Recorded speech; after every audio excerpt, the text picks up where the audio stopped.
guys, welcome back. Today's Foodie Friday, and I'm gonna have Missy today help me out because we are running a little late on making dinner because we had to go to the market and get some last minute things.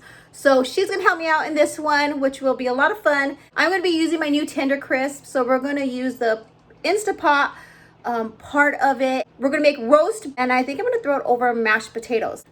Let me show you what I got. So this is my new Instant-Pot. I know it's a little scratched up, but I got this at a really good deal at one of those places where if the box is damaged, then you get everything discounted.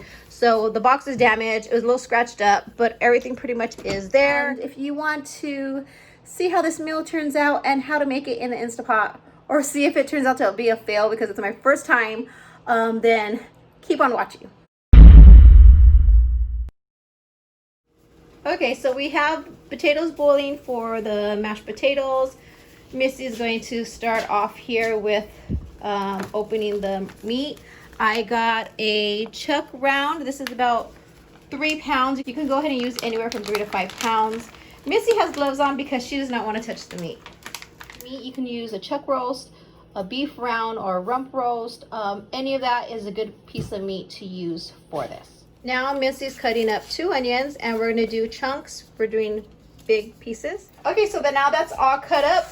Missy's in tears, so she's wiping her face. Purple onions burn more. The purple onions burn more? Okay, so now we're gonna get started on the seasoning. We're gonna go ahead and do 2 teaspoons of black pepper. And 1.5 teaspoons of salt. If you have kosher salt, that's fine. I'm using Himalaya. And then 1.5 teaspoons of seasoning salt. We're using the Larry's seasoning salt. 1 teaspoon of dry thyme. Also, you want a teaspoon of dried rosemary, but because we don't have dry rosemary, I'm going to go ahead and use fresh. And Missy's picking that off one by one. Teaspoon of onion powder. 1 teaspoon of garlic powder. And then 1/2 tablespoon of parsley. Okay, now we're just going to go ahead and mix that up. Next, we're going to go ahead and take the beef and we're going to rub everything on it. So Missy, you can go ahead and just start rubbing it on. And you want to just pack it on there. Yeah, you get a lot. Just pack it all over. And you want to make sure you get both sides really good. Now we're going to my Tender Crisp and we're going to add 2 tablespoons of olive oil.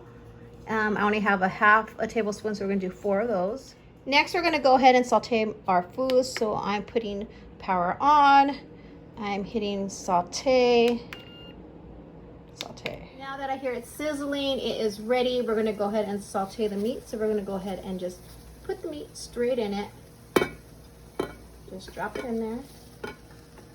We're going to go ahead and let that cook for about 2-3 minutes on each side. I'm gonna go ahead and flip it. Look how good that is looking. Now that's done, we're transferring it back onto the plate. Now we're gonna go ahead and add 1 tablespoon of butter, and we're gonna go ahead and mix it. You want to make sure any of the seasoning that's at the bottom, you scrape the pot.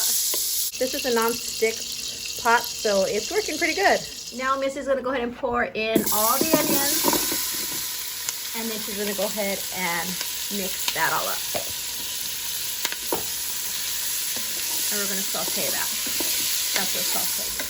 Then you add in a teaspoon of garlic. I like to use, it just lasts, everything gets bad on me, and this lasts forever. And then you want 2 tablespoons of Worcestershire sauce, however you say that. That's going to continue to glaze the onion. So we're cooking the onions for about 3-4 minutes or so. And then once we add the garlic and the Worcestershire sauce, we're going to cook it for another about 2 minutes. So now we're putting the roast back into the pot and we're going to get started on the mushrooms. Now Missy's cutting the mushrooms and she's going to chop them in big chunks. Pouring the portobello mushrooms into the pot. Now we're adding in 2 cups of beef broth. And then we're putting in 1 cup of red wine. Make sure it's not the sweet wine. We want to make it nice and dry. So you want drinking wine, not cooking wine. Next, we're getting baby carrots and I'm putting it on a foil. You can add them to the pot, but then it would be a little mushy. I got this tip from Pressure Le Cooker. He's on YouTube. Check him out. The recipe I'm actually using is from him. So what we're going to do is we're going to keep these in a foil. and foil them up. You can also add baby potatoes into it. That's how the original recipe was, but I'm not doing that because I'm gonna throw this over mashed potatoes. But you could add baby potatoes to it. Make that nice and still. I kind of did a sloppy job there. But we're gonna go ahead and put that on top so it can cook. Now, while that's cooking, Missy's starting the mashed potatoes, and all we're doing is very simple mashed potatoes with salt, pepper, a little bit of garlic, maybe some onion. Because it's gonna be topped with the roast, and all that delicious sauce is going to be on top. It's going to go into the mashed potatoes, so we don't need too much seasoning. Normally I do I season and I put a lot of stuff in my mashed potatoes. So as you can see, this is counting upwards. That means it is done, and it's doing a natural press release.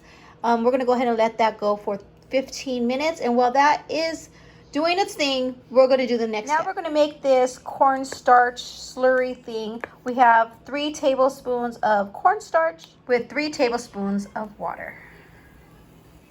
So I always make mistakes in the kitchen like this. This is one ingredient that I thought I had cornstarch, but it was actually baking powder that I had, which is a no-no, not for this recipe. So I'm going to go ahead and do without it, but that's part of cooking.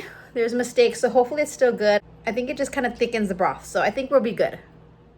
So now it's done. I'm going to go ahead and release the pressure. So now it is ready, and we're going to go ahead and open up our carrots and add them in. And remember, you can also do this with potatoes, but I am making a mashed potato to put under it. You could also add celery with your onion when you're cooking, but the girls are very picky, so that's the reason I didn't add that as well. So now that we have the carrots in, we're going to go ahead and add in some gravy. Now we're just going to mix this in. This is the packaged brown or beef gravy we're adding in just to add some extra flavor. And you could take out your pot roast to cut it, but it is so tender that it's just falling apart. So I'm just going to separate it as I'm stirring here. Get the carrots, the mushroom. So delicious. Now the mashed potatoes are on the plate, and we're going to go ahead and add the meat. So there you go. So delicious. Now let's try it. Okay guys, so here it is. I'm going to go ahead and try this.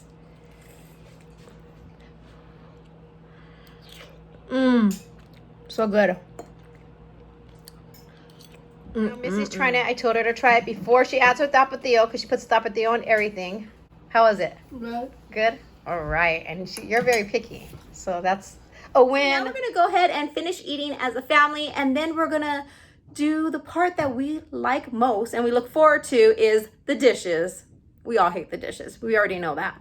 All right, guys, as always, I love you, and I'll see you in the comments below or the next video, whichever comes first. Have a blessed day.